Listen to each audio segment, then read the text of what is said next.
Hello and welcome, I'm Raziel, and today we are talking about two things today. We are talking about the Vanguard orruk warclans, which is coming, and the epic news about epic. This is a stupid name, I swear. Anyway, Vanguard orruk warclans first, because I think this is actually a good example of a good box for any starter army. So, for a start, you have 5 different units, which is great, which means you got a variation of game styles and gameplays. You have the skewer boys, the bolt boys. I'm going to use really silly names. The big crossbow, the gnash tooth, the gut rippers, and you have the standard bearer. This to me is what makes a good box, because you have, like I said, you have 5 different units. It's all really varied.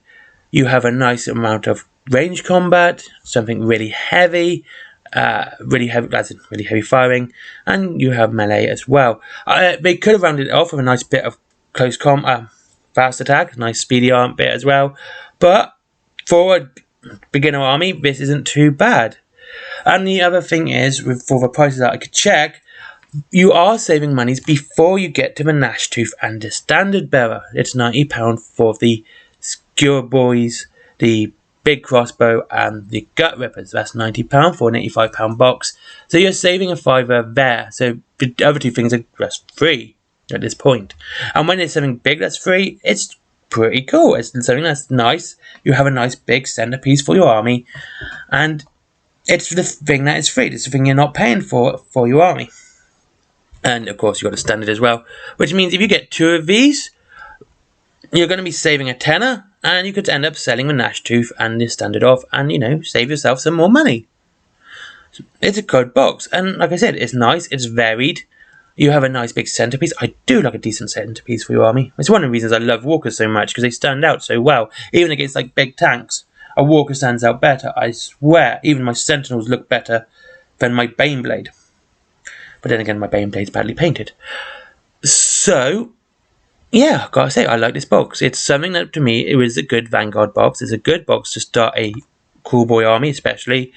I did try to consider maybe this might be the Dominion half of Cool Boys, but I don't think it is. I think this is all separate models. So, yeah, pretty cool. Very cool. I do like it, because it's nice and varied, and it's good to start an army with. Because, like I said, you're saving money before you even get to the big thing. I mean, if you're saving money at that point, it's just gravy at that point, because you've got the big monster for free. And the big monsters are always nice and look good in your army. I mean, they're really sweet in the center, and the whole army's built around it. And it really shows off your army. Even like Leon, the Imperial Guard guy. He looks cool on his bust, because he's a nice centerpiece model. So yeah, it's a nice centerpiece, decent amount of units, you've got a nice range there, you've got some really sort of heavy shooting, and you've got some magic as well with the standard. So yeah, I like it, I think it's really good.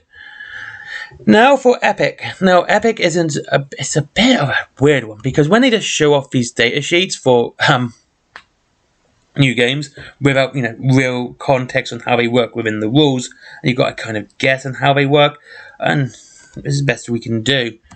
And they are showing off mostly as Solo Auxilia. They're showing off Solo Auxilia stuff, which is cool. I mean, it's not all Space Marines, and I do think they should have been more honest about Aeronautica going. That would have been good, that would have been pretty fun, but they didn't. So what is it? So you have the flyers. I do like flyers. I really do. Ever since the land speed, I've always included some sort of flyer in all my armies, because they look so cool.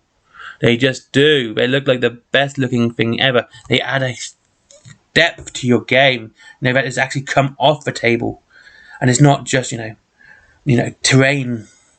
It's actually something up in the air. I just love it. I really do. I really do. It's something I really love. And enough of me talking about how much I love flyers. Let's talk about what we have here. First is, I believe, it's a Marauder for the Imperial Army, and it has the Interceptor rule.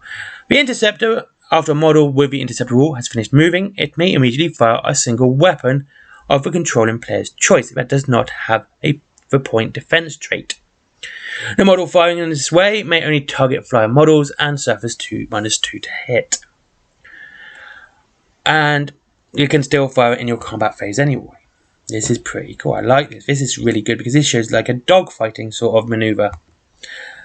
And because if you're doing it to another interceptor, it means that, because the way this works, like you move and then you can shoot straight away with this, by the looks of it. So basically, you move in order, you can shoot with that one weapon straight away at another flyer, and then that flyer can then move, if it's got the interceptor rule, can then move and shoot at what you just shot. So you can actually have a very, very fluid dogfight happen. And that's superb. I love that. That's a very fluid game. You know, so you can have like squadrons just flying around and like a move, shoot, fantastic. And then of course you've got the shooting as well. They shoot and shoot, and it makes a very exciting game. It makes it very nice, and I think it's so cool.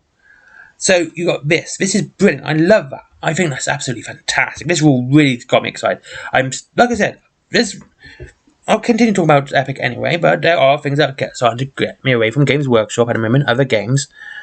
And we have with this the Auxilia Avenger Strike Fighter Squadron. It's got 85 points, and let's have it. This is what I mean. Like it says, Avenger Bolt Cannon, range 16, fire, dice 5 to hit 5+, AP -1.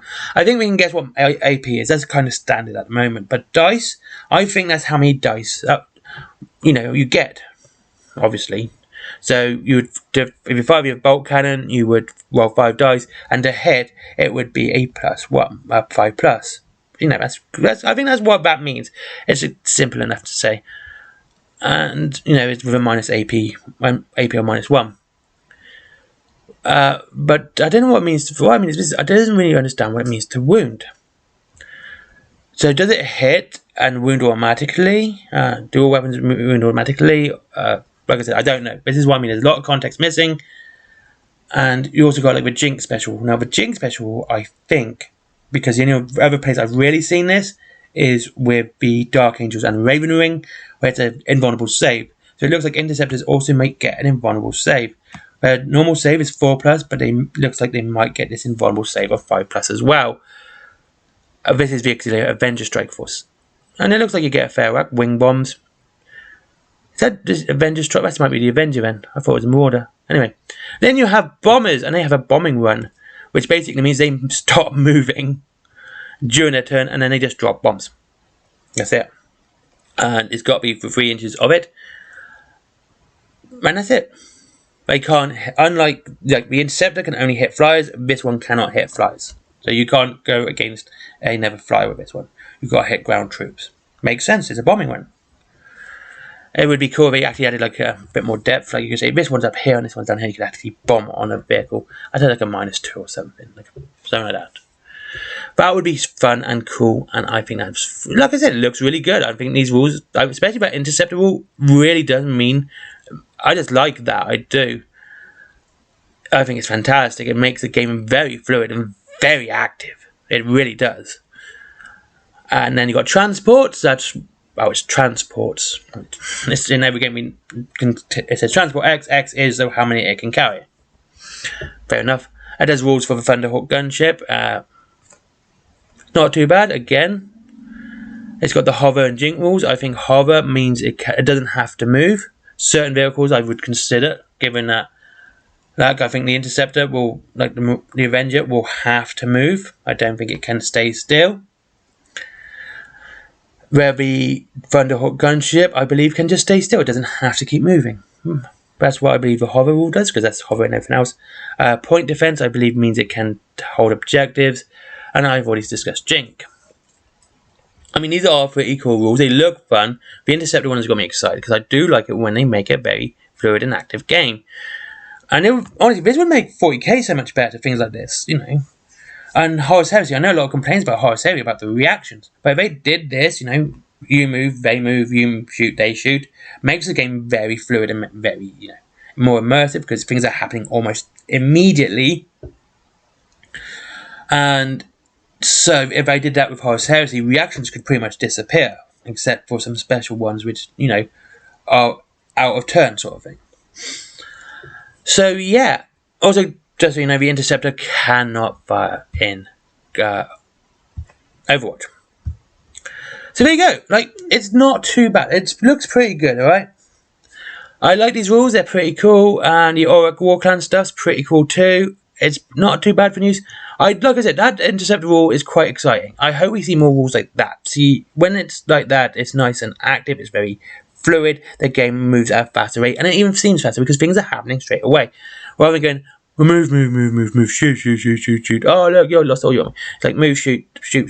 No, it makes the game very active. It's just so much more fun. Anyway, thank you very much for watching. I hope you enjoyed this video. If you want to save some money on your Warhammer 40k, Horus, Heresy, Age of Sigmar, try a new game. Wayland games down below. There's also Forbidden Planet as well, if you like comics. There's my comic, my merchandise, that's down below as well. And of course, Patreon. But as always, it supports the channel either way. I'd rather you treat yourself rather than just giving me some money straight away. And there you go. Have a great day. Hope you all have fun and enjoy your hobbies. And I'll speak to you again soon. Goodbye.